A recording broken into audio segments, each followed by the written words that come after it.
Welcome back to the program. Leon Draisaitl, what a night Tuesday night. Factored in on all 5 Oiler goals in their 5-4 comeback OT win over the Ottawa Senators. 2 goals, 3 assists, and he moves past Jari Kurri for the 3rd most points in Edmonton Oilers history behind Gretzky and McDavid. Here's the McDavid of Bureau Chiefs, Ryan Rishaug, to talk about this game and more involving the Edmonton Oilers. Great to see you, Ryan Rishaug. First of all, it is a win on Tuesday night for sure, but not exactly a step forward, Ryan, in terms of the group's overall defensive play, was it? Yeah. I mean, you're not really supposed to critique wins, right? At this time of year, you're scrambling to sort of get a foothold on a playoff spot. So just take your 2 points and run. But that wasn't the headspace that the Oilers were in at all. I just came from the locker room. Every single player that we asked, we talked about the comeback first, and they all immediately pivoted to, yeah, but we shouldn't be in that position, right? They know, Jay. Like, the focus in this town right now with this team is dialing in defensively.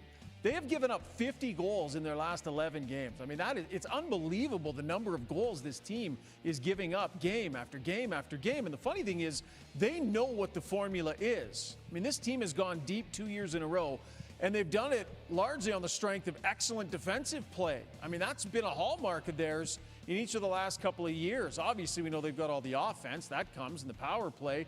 But they're a shadow of themselves defensively. And so, yes, you grab your 2 points and you're happy about that tonight, but they're left scratching their heads about 4 goals against, getting down 1-0, 2-1, 3-2, 4-2, and having to claw their way back into this game. So, bigger picture, Jay, there are some improvements that are needed, and this group knows they're not going to be able to get to the promised land again for a 3rd straight year if they do not dial this part of their game in, and relatively quickly. Okay, well, one guy who's definitely going to help with that is Conor Murphy, who was acquired from the Blackhawks. And Ryan, I know that you guys in the Edmonton Media Corps had a chance to talk to Murphy on Tuesday. What did he have to say? And how do you think he will help this team do exactly what you were just talking about they needed to do? Yeah, he checks a lot of boxes for this group. As a media guy, selfishly, I hope he plays well because he's a heck of a talker. Like, that guy is a quote machine, just really easygoing. Smart, cerebral guy. My understanding is very well liked in the locker room. So a lot of boxes off the ice, I think, get checked with this player, but on the ice where it matters the most. And Jay, he has the potential to remedy some of what's ailing this team, right? Their penalty kill has not been very good. Well, he's a first over the boards penalty killer on the top penalty killing unit in the league in Chicago this season, averaging a ton of minutes shorthanded. So he will help with that. Whether or not he's the guy that's going to go over the boards to take on the other team's top guys, I'm not sure that he's built for that. I don't know that that's a reasonable expectation. But can you play him in that sort of 4 spot? And maybe he helps stabilize Darnell Nurse, who's had struggles this year. Jake Wallman has really struggled this year as well. Can the solid defensive reliability of Conor Murphy stabilize one of these other guys that's really critical for this group? So I understand why they made this trade. They needed help defensively. He's a cycle buster. He can be pretty mean in front of his own net. He's not the fix for everything, Jay, but he has to help because this team needs to be better defensively. And then we heard from Pierre LeBrun, Ryan, on Insider Trading earlier in the show. He talked about the Oilers' desire to acquire a third-line center. He mentioned Nick Waugh of the Maple Leafs. We've heard Boone Jenner's name out there. We've heard Braden Shen's name out there. And we've also heard, Ryan, a lot of scuttlebutt about Edmonton maybe making an even bigger trade, a big trade before Friday. So what are you expecting from Stan Bowman and company over the next 72 hours?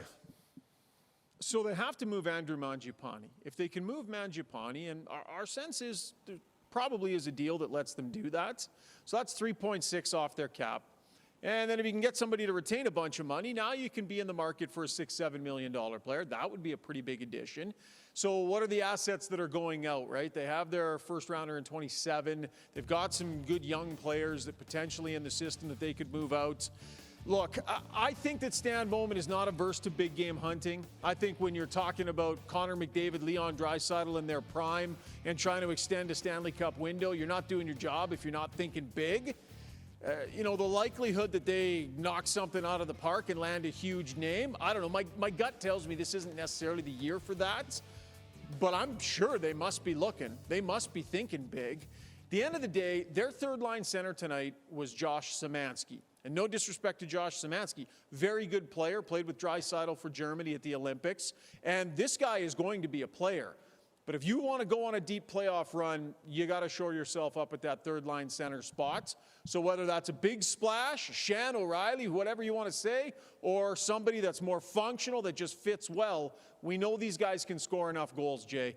At this point, it's about being more stout defensively. So whoever it is going to have to help in that regard. And whoever it is, we know you'll be very busy over the next 72 hours. The Oilers not back in action until Friday when they take on the Hurricanes, and that's when Conor Murphy will make his Edmonton Oilers debut. This, ladies and gentlemen, is our Edmonton Bureau Chief, Ryan Rishaug.